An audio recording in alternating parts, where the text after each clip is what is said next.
Welcome to MTR Masala Abhiruchi powered by Freedom Refined Sunflower Oil.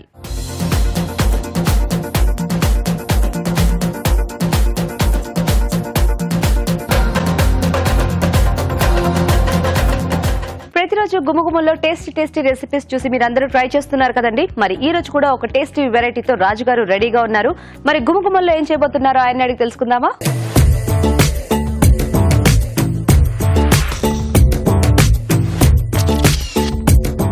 Hello రాజు గారు. Hello అండి. So ఏం చేస్తున్నారు ఈ రోజు గుమగుమల్లో వంట? సీజనల్ గా దొరికే ఆకాకరకాయతో ఓకే కొంచెం స్టఫ్ చేస్తున్నానండి. స్టఫ్డ్ ఆకాకరకాయ. ఓ సో జనరల్ గా కొంతమంది మామూలు కాకరకాయల్లో స్టఫింగ్ చేస్తూ ఉంటారు కదా, కాస్త చేదు అది తగ్గడానికి. అవునండి. ఇక్కడ మనం ఆ కాకరకాయల్లో స్టఫ్ చేసి కొద్దిగా వెరైటీగా చూపిస్తున్నామా? చాలా బాగుంటుంది. అంటే కొంచెం కొబ్బరి బేస్ తీసుకుంటున్నాను. కమ్మకమ్మగా చాలా బాగుంటుంది. ఓకే, మరి స్టఫ్డ్ ఆ కాకరకాయ తయారీకి కావాల్సిన పదార్థాలు ఏంటో చూద్దాం. స్టఫ్డ్ ఆ కాకరకాయ తయారు చేయడానికి కావాల్సిన పదార్థాలు: ఆ కాకరకాయలు పావు కిలో, పచ్చి కొబ్బరి తురుము అరకప్పు, వెల్లుల్లి రెబ్బలు 10, జీలకర్ర 1 టీ స్పూన్, కొత్తిమీర పావు కప్పు, ధనియాల పొడి 1 టీ స్పూన్, ఆమ్చూర్ 1 టీ స్పూన్, పోపు దినుసులు 1 టీ స్పూన్, తరిగిన పచ్చిమిరపకాయలు 2, కరివేపాకు 2 రెమ్మలు, ఉప్పు తగినంత, కారం తగినంత, పసుపు చిటికెడు, నూనె 3 టేబుల్ స్పూన్లు. ఓకే అండి, మరి కావాల్సిన పదార్థాలన్నీ చూసారు కదా, రాజుగారు మొదలు పెడదామా? ఓకేనండి. సో ఇక్కడ ముందుగా ఏంటంటే నేను ఆకాకరకాయల్ని గుత్తులుగా కట్ చేసేసి కొంచెం ఉప్పు పసుపు వేసేసి ఉడికించి పెట్టానండి. సో మధ్యలో అదేం తీయక్కర్లేదేమో? అక్కర్లేదండి. ఓకే, కొంచెం గింజ పలంగా కొంచెం బాగానే ఉంటుంది మనకు. సో స్టఫింగ్ చేయడానికి మనం పేస్ట్ రెడీ చేసుకున్నాం. ఓకే, పచ్చి కొబ్బరి తురుము,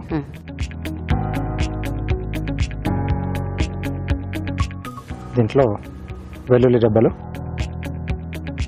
కొద్దిగా జీలకర్ర, కొత్తిమీర కొంచెం ఎక్కువగా యాడ్ చేస్తున్నాం అండి.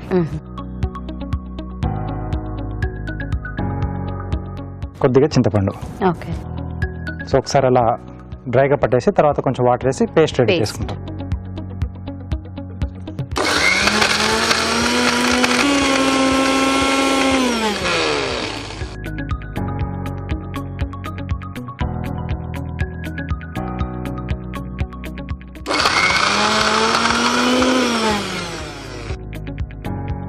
సో ఇప్పుడు కొద్దిగా వాటర్ వేసేసి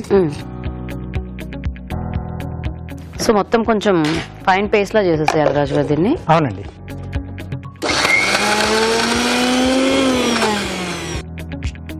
సో ఇంకొంచెం అవ్వాలా? ఇంకొంచెం కావాలండి. ఓకే, అయితే మీరు చేసేస్తుంటారా, మేము చిట్కా చూసేస్తాము. ఓకేనండి. ఓకే అండి, ఇక్కడ రాజు గారు పేస్ట్ రెడీ చేస్తుంటారు, ఈలోగా మనం చిట్కా చూద్దాం.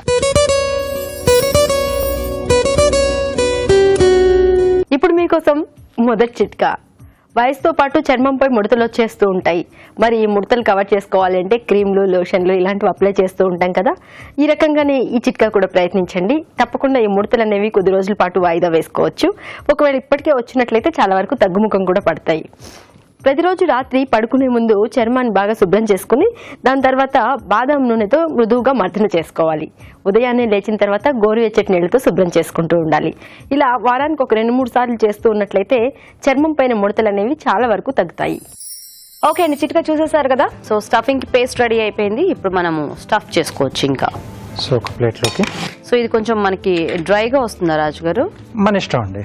అంటే కొంచెం చివరిలో మిగిలిన పేస్ట్ వేసేసుకుని కొంచెం గ్రేవీలా కావాల్సి గ్రేవీలా చేసుకోవచ్చు. కొంచెం దగ్గరికి చేసుకున్నా పర్లేదు. డ్రైగా అంటే కొంచెం పొడి పొడిగా ఉండాలన్నా మనకు నచ్చినట్టుగా చేసేసుకోవచ్చు. కొంచెం లైట్ గ్రేవీ ఇస్తున్నాను నేను, అంటే సెమీగా.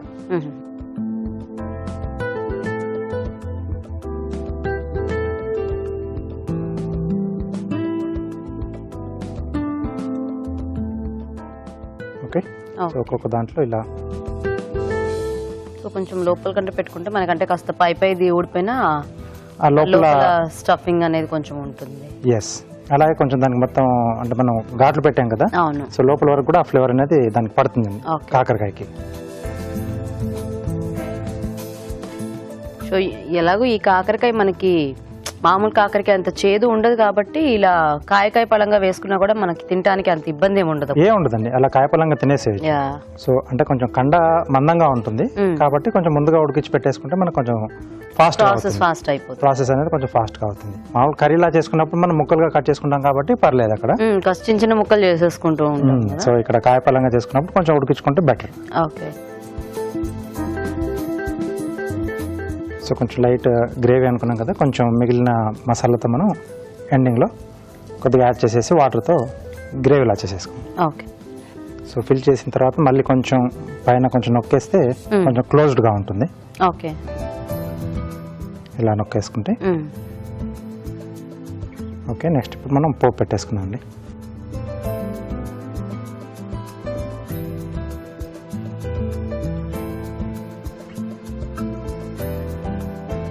సో కొద్దిగా ఆయిల్ వేసుకుని ఓకే. ముందుగా పోపు దినుసులండి, అలాగే పచ్చిమిరపకాయలు, కొద్దిగా కరివేపాకు. సో ఇది కొంచెం వేగిన తర్వాత మనం స్టఫ్ చేసేసుకున్న కాకరకాయలు. ఓకే. సో ఇవి ఆల్రెడీ ఉడికినాయి కాబట్టి మనకు కొంచెం ఆయిల్ ఇట్లా ఫ్రై అయినట్టు అయితే సరిపోతుందా? అంతే. ఇవి కలర్ చేంజ్ అవుతాయి రాజుగారు కాకరకాయలు, లేకపోతే ఇట్లనే ఉంటాయి? కొంచెం అంటే మనం ఉప్పు కారం కూడా యాడ్ చేస్తున్నాం కదండి. అవును. సో కొంచెం చేంజ్ అవుతాయి. ఓకే. సో సరిపడా ఉప్పు. ఓకే. సో ఆల్రెడీ మనం కాయలకు వేసాం కాబట్టి కొద్దిగానే పడుతుంది. కొంచెం కారం. ఓకే. అలాగే కొద్దిగా పసుపు అండి. సో దేనికైనా సైడ్ డిష్గా కావాలి అనుకుంటే ఇంకా మనం జస్ట్ ఇట్లా పోపు వేసి వేయించుకుంటూ వేయించేసి తీసేసుకోవచ్చు. సో ఇక్కడ కొంచెం మనం ఈ మసాలా కూడా యాడ్ చేసుకుందాం. ఓకే.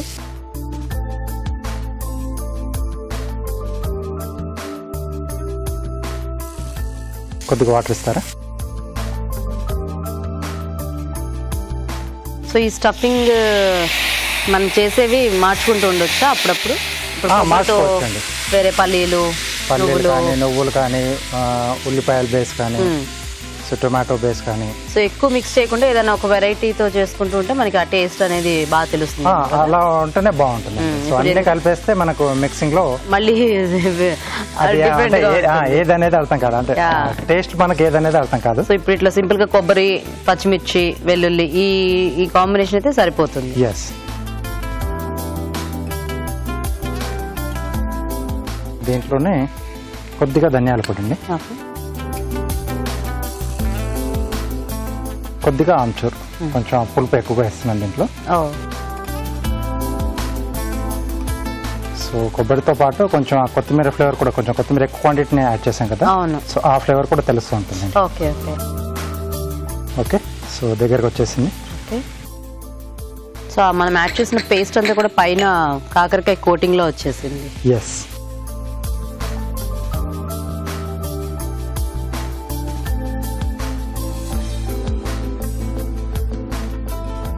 స్టఫ్డ్ కాకరకాయ రెడీ అండి.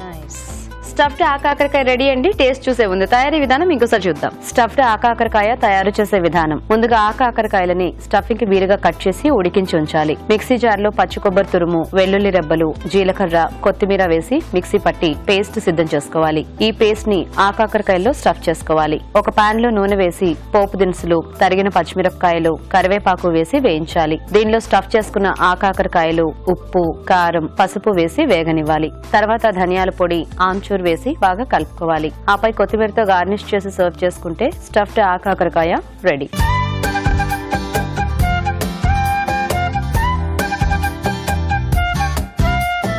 ఓకే అండి, తయారీ విధానం చూసారు కదా, తీసుకోండి రాజు గారు.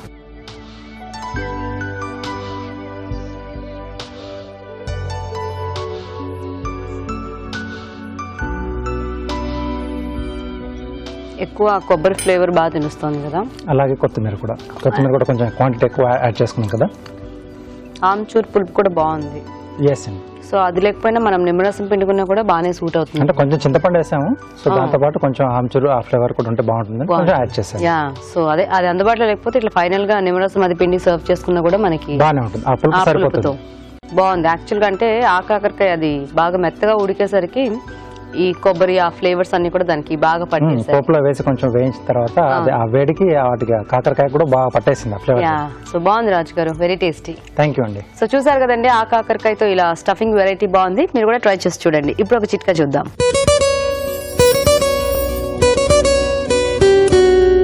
ఇప్పుడు మీకోసం మరో చిట్కా. కొంతమంది ఏంటంటే దాహం వేస్తేనే నీళ్లు తాగుతూ ఉంటారు.